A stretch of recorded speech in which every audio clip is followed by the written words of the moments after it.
मामला यह था कि चौधरी चरण सिंह को मरवाना चाहते थे कांग्रेस और सतपाल मलिक। उसमें बड़ी हैरानी की बात है कि ऐसे ऐसे लोग जो है किसान आंदोलन को जो किसी भी तरह से समाप्त करवाना चाहते हैं। कल वहाँ जूता पुजार होती है संयुक्त किसान मोर्चा की मीटिंग में, आप फैसला क्यों नहीं ले पा रहे कि अगर कोई राजनीतिक पृष्ठभूमि है बीजेपी से, जेजेपी से, INLD से, इवन कांग्रेस से, उस पर किसान यकीन नहीं करेगा। किसान अपने नेतृत्व। किसान साथियों, कितलाना टोल पे एक पंचायत होती है जहाँ एक पृष्ठभूमि रची जाती है। 4 भाजपा के वरिष्ठ नेताओं के नाम वो MLA सुझाते हैं जो किसानों के साथ खड़े होने का समय समय पे दावा करते हैं। हालांकि हफ्ते में 3 दिन मुख्यमंत्री के पास लगाते हैं, वो बात अलग है। तो आज वो चिट्ठी मीडिया में सर्कुलेट हो रही है, जिस चिट्ठी में लेके हमारे के पाल हैं सत्यपाल मलिक जी। ये वही राज्यपाल हैं जो कश्मीर में जाके एक स्टेट्समैन की तरह उन्होंने भूमिका निभाई, एक इमेज भी उनकी मेक ओवर की गई। तो जिस तरह से आज खापों में ये ट्रेंड चल गया कि चलिए बातचीत से हम इस मामले को निपटाते हैं, 3 मांग सुप्रीम कोर्ट के हाथों में गई, वहाँ सब जुडिस हो गया, 3 साल के लिए होल्ड पे हो गए 3 फार्म बिल, सुप्रीम कोर्ट ने ही निपटा पाया। सरकार की बीच में 11 दौर की बातचीत हुई, नहीं निपट पाया मामला। लेकिन खापों के पास पता नहीं क्या विद्या है, और खापों के वो प्रधान जो डिप्टी कह सकते हैं, मुख्य खाप वाला जहाँ गैर हाजिर हो तो दूसरे नियुक्त कर दिया करते हैं राजनीति वाले, उन्होंने एक रामबाण निकाला है कि चलिए इसका हल निकालते हैं। तो उस चिट्ठी पे टिकरी बॉर्डर पे बैठे हुए किसानों को कितना यकीन है ये साजिश है, रणनीति है, या इस आंदोलन के समापन होने के लिए एक शुभ संकेत है? तो जान लेते हैं। हाजी महावीर जी, ये जो राज्यपाल हैं सत्यपाल मलिक, ये 2 वीडियो वायरल हुई हैं इनकी, उससे ये बड़े फेमस हुए हैं कि किसानों के साथ गलत हो रहा है, गलत हो रहा है। तो जब 350 किसानों की मौत एक दिन में तो नहीं हुई, एक सिलसिला चला लंबा, और बीच में इनकी कोई प्रतिक्रिया नहीं आई। तो इस तरह के वो छिपे हुए चेहरे आगे रखे जा रहे हैं कि जिनमें आपके किसान समुदाय विश्वास रखता है। तो आप क्या सोचते हैं? तो चिट्ठी लिख दी, मामला निपट जाना चाहिए। देखिए भाई साहब, सतपाल मलिक को मैं अच्छी तरह जानता हूँ, ये सबसे बड़ा धोखेबाज आदमी है।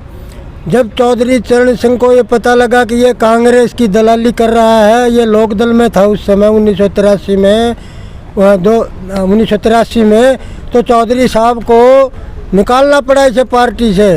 ये कांग्रेस में भाग गया। तो इन्होंने अपना कैरियर INLD से किया है, लोकदल से शुरू किया। हाँ, ये चौधरी चरण सिंह के पार्टी में थे और सिर्फ ये जासूसी करते थे, कान भरते थे चौधरी साहब के। देवीलाल जी ने एक बार बयान भी दिया था कि एक यूपी का बंदर जैसा मुंह है, और वो अखबारों में भी छपा था कि वो पार्टी तोड़वाने में लगा हुआ है और चौधरी चरण सिंह को झूठी सूचनाएं देता है, बरगलाता है। इस तरह से वो फिर बाद में कांग्रेस में चला गया VP सिंह के साथ। कांग्रेस में भी रहे हैं? कांग्रेस में रहा ये कई साल, 1983 से 89 तक। जनता दल बना तो VP सिंह के साथ ये जनता दल में आया और केंद्र में मंत्री बना। उसके बाद ये अजीत सिंह की पार्टी में भी रहा, मुलायम सिंह की पार्टी में भी रहा, और उसके बाद ये भारतीय जनता पार्टी में चला गया 2013 में। ये बिल्कुल भरोसे का आदमी नहीं है। ये है वो ट्रैक रिकॉर्ड जो किसान जानते हैं कि सत्यपाल मलिक किन रास्तों से गुजरे हैं। हाँ जी कुंडू साहब। हाँ जी। या तो नई बोर्ड या जब पानी लेने जाओ उससे भी ज्यादा सूट बदले पा गया। 3-4 पार्टियों में रह के तब ये बीजेपी में जाके ठहराव आया है। इस चिट्ठी पे कितना विश्वास है? बात ऐसी है जी, सांगवान साहब के नाम चिट्ठी लिखी है प्रधानमंत्री को उन्होंने। बात ऐसी है जी। हाँ जी। जब कतलाना टोल पर जब पंचायत हुई सांगवान खाप में, उसमें तकरीबन खाप आ रही थी। मैंने वहाँ माहौल देखा, सारे बास्टर सुने, तो खापों में दम नहीं लगा। दम कैसे नहीं लगा? अकुन के चेहरे प्रधान है कुछ और लगे। मैंने सौमीर साहब ने, बलराज कुंडू ने एतराज किया वो था। बताओ, आखिरी में सौमीर सांगवान ने भाषण दिया और ये बोला अगर भाई सारी खाप बैठी हैं, कोई एतराज ना हो, तो 4 आदमी हैं, उनको हम लेटर लिख दें खापों के नाम। 4 भाजपा के खुदा कहिए, 4 खुदाए मान लिए वो सरकार के। अगर इनको चिट्ठी लिख दें जो कि हमारी सरकार पर दबाव दे दे और किसानों का भला हो जाए और ये उठ जाए। तो इसलिए एक सतपाल मलिक, देवव्रत आर्य और कैप्टन अभिमन्यु जब नाम लिया, वही आदमी चिंगरिया देख तो मेरे नहीं दिखे पढ़ा ने कौन देखेगा। ये बात तो पब्लिक डोमेन में है जो आप बता रहे हैं, बिल्कुल, वीडियो में वायरल हो चुकी बिल्कुल हो चुकी मैं जानना चाहता हूँ उसके 2 दिन के बाद ऑपरेशन ड्राइव चलाई जाती है। ऑपरेशन ड्राइव चलाते ही सोमवीर सांगवान जी क्वार्टरिन हो जाते हैं। हाँ और क्वार्टरिन होते हैं, उनके पत्रकारों के साथ लाइव डिबेट भी आती है। बिल्कुल, पत्रकारों को बुलाते हैं और कुंडली में आपके सिंघू बॉर्डर के साथ वो पंचायत में शरीक होते हैं। जबकि होम क्वार्टरिन बंदे पे ये प्रतिबंध होता है कि जब तक उसके 15 दिन ना हो जाए, जब तक वो स्वस्थ ना हो जाए, वो पब्लिक में नहीं आता। तो जैसे उनको अंदेशा था कि यहाँ पे एक तरह से लाठीचार्ज होगा और वो क्वार्टरिन में चले गए, तो आपके फैसले लेने वालों के पास तो बहुत सुविधा है। बात तो ऐसी है जी। जब उसने वहाँ पर ये बोला, उसमें पब्लिक में रोष तो वहीं आ गया कुछ तो आदमियों को। और उसके बाद उसने फिर वो काउंट्री फर्म होने के बाद उसमें बाद में फिर उसने गुड़गांव में पंचायत करी है। सुरेंद्र दैया और भी 2-3 दैया का, युवा दैया के नेताओं ने खंडन भी किया है।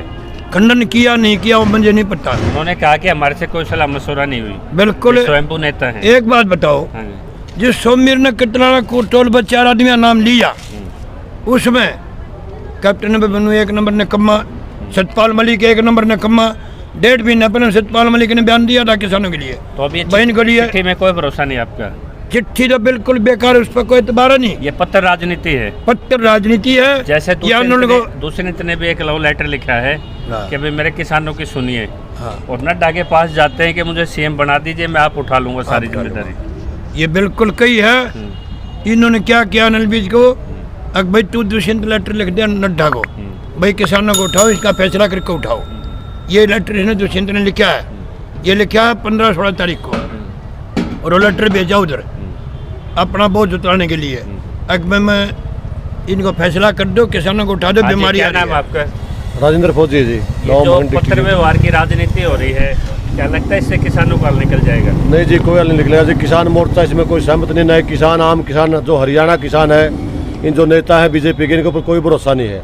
ये सिर्फ आरएसएस के खरीदे आदमी है। हाजी महावीर जी, आपने तो चरण सिंह जैसे प्रतापी नेता के साथ काम किया है, जिनके पास चरित्र भी होता था, जिनके पास आर्थिक पॉलिसियाँ भी आज उनकी पढ़ाई जाती हैं विदेशों में, तो क्यों ना निपटन देते आप इस मामले में?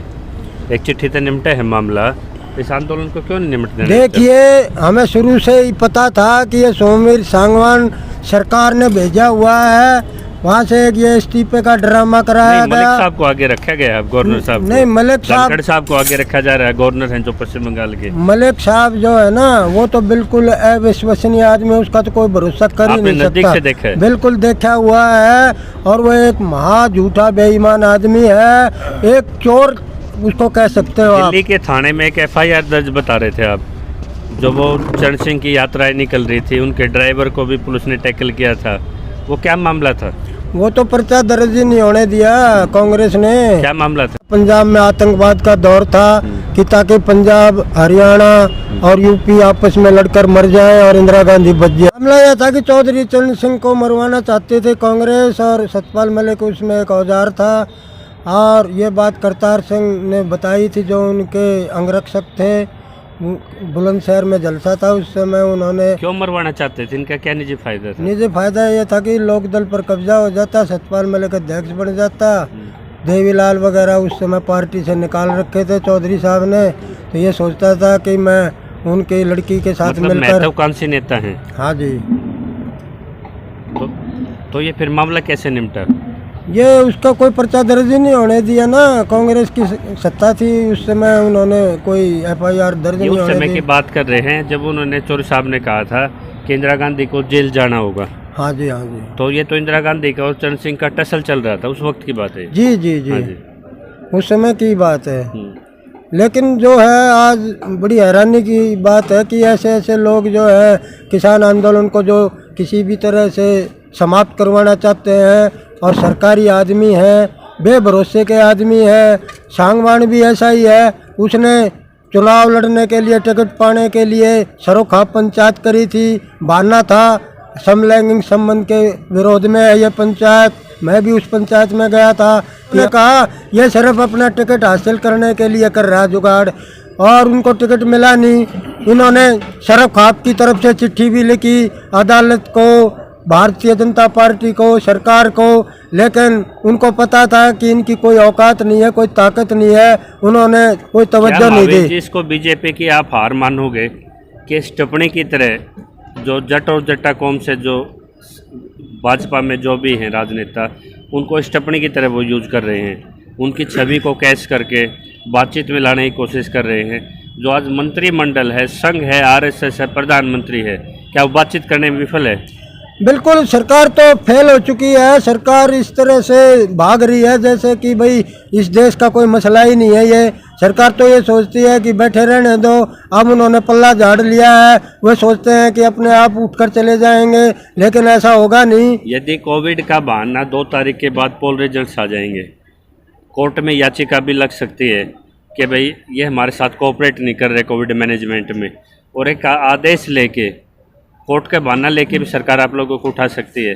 आप उस स्थिति से कैसे निपटोगे? उस स्थिति से ऐसे निपटेंगे कि अगर यहाँ मुकाबला होता है और कोई झगड़ा होता है तो कोई आदमी दूर तो नहीं, फिर आ जाएंगे और यहीं पर बैठेंगे। मतलब एक पीढ़ी यहाँ पे सभा होने के लिए तैयार है? बिल्कुल तैयार है। कोई आदमी न किसी में घबराहट है, न कोई डरता है। वैसे भी मरना है, वैसे ये सरकार देश को गृह युद्ध की तरफ धकेल रही है, चाहती है कि किसी तरह हमारा पीछा छूट जाए और ये कानून लागू रहे। हाँ जी, एक धनखड़ साहब हैं जो कपड़े उतार के प्रदर्शन करते हैं, एक धनखड़ साहब हैं जो किसानों के बीच में खड़े हैं, एक धनखड़ साहब हैं जो राज्यपाल के आनंद ले रहे हैं। क्या तीनों ही राजनीति में? तो ये क्या है आपको कि जो धनखड़ साहब का नाम लिया जा रहा है, जो पश्चिम बंगाल में 55 मिनट के वो फेसबुक पे वीडियो डालते हैं, राज्यपाल की भूमिका ना हो कि बीजेपी के एक एजेंट की तरह उन्होंने काम किया, काफ़ी आलोचना हुई। तो चिट्ठी से क्या चमत्कार देख रहे हो आप? ये जयचंद अब नहीं, पहले भी हुए, और ये जयचंदों की कमी थोड़ी है। एक ढूंढोगे 2 मिलेंगे। ये तीनों भाइयों की बतला तो नहीं कि वे किसानों को बरगलाता रहे, अब एक बीजेपी में बरगलाता रहे, एक राज्यपाल में हो। जब अंग्रेजा का टाइम था 47 से पहले, बालोट गांव भी याद है और लालचंद भी याद है, तब ओम प्रकाश सर दूसरे धनखड़ में के फर्क माने। आपको धनखड़ों ने किसान रत्न की उपाधि से नवाजा है, एक बहुत बड़ा खाप की तरफ से सम्मान होता है। तो उन्हीं खापों में से निकल के अगर कुछ स्वयंभू नेता इस मामले को निपटाना चाहते हैं तो वे निमट क्यों ना लेने देते? कतई बैठे रहोगे? हम ये इन तैयार बात पूछ जाए। अब जब 26 जनवरी ने जो किसान यात्रा लकड़ी ट्रैक्टर पे, यो सोमवीर सांगवान किसे ट्रैक्टर पे क्यों ना था? नहीं, वो कोरोना है बेचारे, उनको बार बार पकड़ लेता है कोरोना। कोरोना तो की बेरा किसके सर किसके नहीं है। कोरोना अस्पताल में मरने लग रहे, अगर गामा में अगर तूड़े आड़े में भी बढ़ जाएंगे, उड़े कौन से बच जाएंगे? तो ये तो बहाना है, ये कोरोना का तो जिक्र ना हो। कर्नल देसवाल पंचकुला से हाउसिंग में एक CLU लेते हैं, उसमें भी इनका नाम बार बार आ रहा है। तो जयचंद किसने कहे हैं?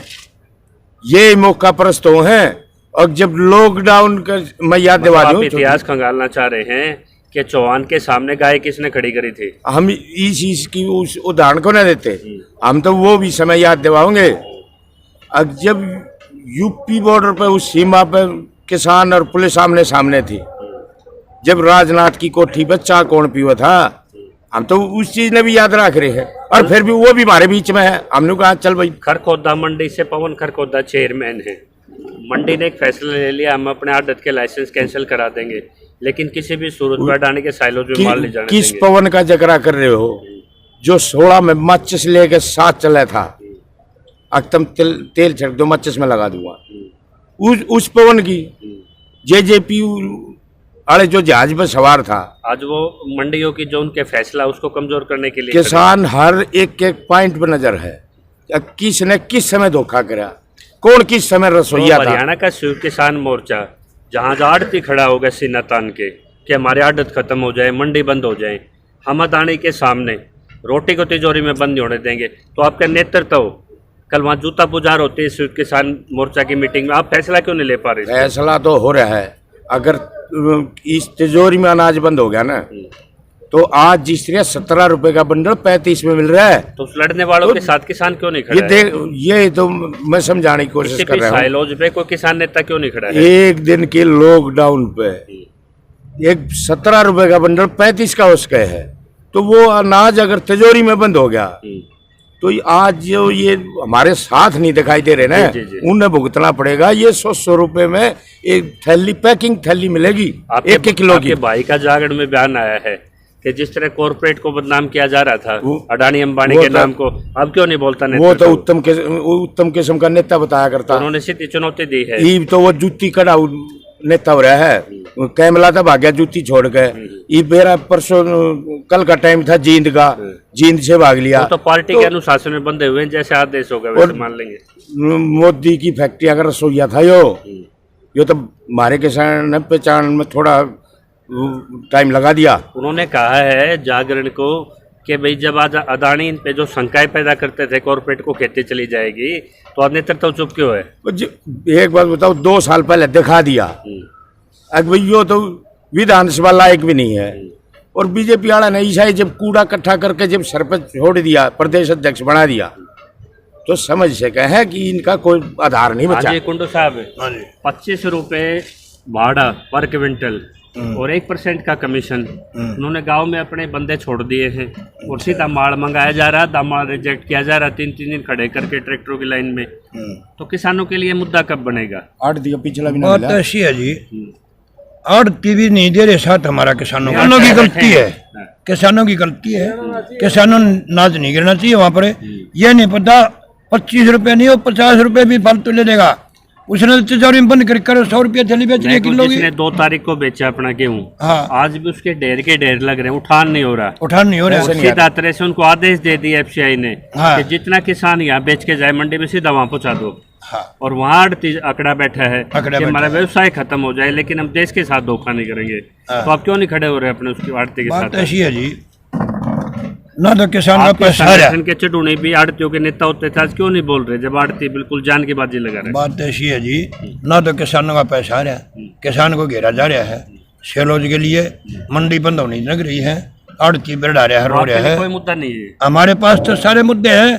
किसान को उठना चाहिए और किसानों ने उसके ऊपर हमला करना चाहिए सेलोजों पर। नहीं, पंचायत भी नहीं हो रही, पंचायत तो करेंगे, कोई बात ना। तो लोकतंत्र में अच्छा शब्द नहीं है। देखो आप जी, मांग कर सकते हो, उनको निरस्त कर सकते हो, अपने स्वयं में जब आप खुद ही रोक लगा सकते हो।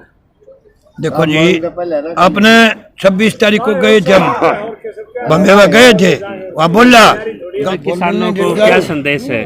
जो ये पत्र व्यवहार राजनीति चल रही है, इस तरह के तो बार बार पत्र लिखते रहेंगे, तो किसानों को इन पत्रों से सतर्क रहने की जरूरत है। कुछ उम्मीद रखें, बहुत सतर्क रहना चाहिए। ये देखो दिल्ली के आसपास जो हैं दलाल किस्म के लोग हैं जो आंदोलन पर हावी होना चाहते हैं, और वे आंदोलन के नाम पर बहुत पैसा भी कमा चुके हैं। उनका धंधा ही है आंदोलन करना और पैसे कमाना। पंजाब के जो ये संगठन है, जथेबंदी है, इसी कारण ये आंदोलन लंबा चल रहा है, नहीं तो कभी का बिक जाता आंदोलन। आप आत्मा पे दिल पे हाथ रख के कहिए, आंदोलन की क्या आबरू बचेगी? ये किसान मजदूर और 52 करोड़ लोगों को जैसे उम्मीद है कि भाई खेती सारी मशीनरी से हो गई, तो आज जो 19.5 का गेहूँ वो 70 रुपये का मिलेगा और 3100, 7800, 6000, इससे ज़्यादा पर कैपिटा इनकम नहीं है। जो 3100 कमाता है महीने में क्या खाएगा? बिल्कुल। तो सबकी आंदोलन पे नज़र है, विश्व की नज़र है पूरे आपके इस आंदोलन पे। तो क्या आंदोलन की इतने षड्यंत्रों में आबरू बच पाएगी? देखिए, हम इन षड्यंत्रों को बेनकाब करेंगे और ये सब अब निगाह में आ चुके हैं। ऐसे लोग जो षड्यंत्रकारी हैं, बीजेपी के हाथों में खेल रहे हैं, उनकी दलाली कर रहे हैं, कुछ पाना चाहते हैं। अब भाई हमें मंत्री बन जाएंगे, पैसा कमाएंगे, वह अपना जीवन सफल बनाना चाहते हैं, किसानों का गला घोटना चाहते हैं, किसानों से गद्दारी करना चाहते हैं, किसानों को धोखा देना चाहते हैं, किसानों को मारना चाहते हैं। इसमें तो किसान ही नहीं, अगर ये कानून लागू होते हैं तो ये जो भूमि है ना वो सबसे पहले मरेगा, क्योंकि उनको तो अनाज ही नहीं मिलेगा। लड़ाई ये है आर पार की, बिल्कुल आर पार की लड़ाई है जी। कैसे कूटनीति से इस लड़ाई को कैसे खत्म किया जाए? जो बीजेपी से पहले संबंध रख चुके हैं उन पर तो बिल्कुल विश्वास करना ही नहीं है। बहुत बड़ी बात कही है यहाँ से उन नेताओं ने जिन्होंने सारा उम्र आंदोलन में लगा दिया। किसी भी नेता की अगर कोई राजनीतिक पृष्ठभूमि है, बीजेपी से, जेजेपी से, आईएनएलडी से, इवन कांग्रेस से, उस पे किसान यकीन नहीं करेगा। किसान अपने नेतृत्व पे चलेगा और सीधा निर्णायक लड़ेगा। हाँ जी, क्या संदेश आपका? अब यह है कि लोगों के हाथ के साइज लिया गया है कि किसको कौन सा मेटल शूट करता है। कल की रैली कहाँ, अबे चौटाला कर किसान का क्या मेल है? राकेश टिकैत क्यों गया वहाँ? वो राजनीतिक पृष्ठभूमि पहले चुनाव लड़ चुके हैं, वो इन्होंने जवाब दे दिया। जो भी राजनीति का जिन पे दाग लगा हुआ है या जिनकी एक तरह से करेक्टरिस्टिक पॉलिटिकल है, उन पे किसान यकीन नहीं करता। बिल्कुल स्पष्ट कर दिया है आपकी इस जूरी ने। तो किसान बड़ी बारीक नज़र रख रहा है। आंदोलन को बरगलाया नहीं जा सकता, आंदोलन को किसी बहाने से तोड़ा नहीं जा सकता। अच्छा है सरकार इस पे कोई समय रहते फैसला ले। प्रधानमंत्री को हम पहले दिन से कहते हैं फैसला लेना पड़ेगा, क्योंकि या तो आप इन 3 कानूनों पे और एमएसपी कानून लागू करेंगे या कोई और कोई करेगा। अब फैसला आप पे किसान छोड़ते हैं।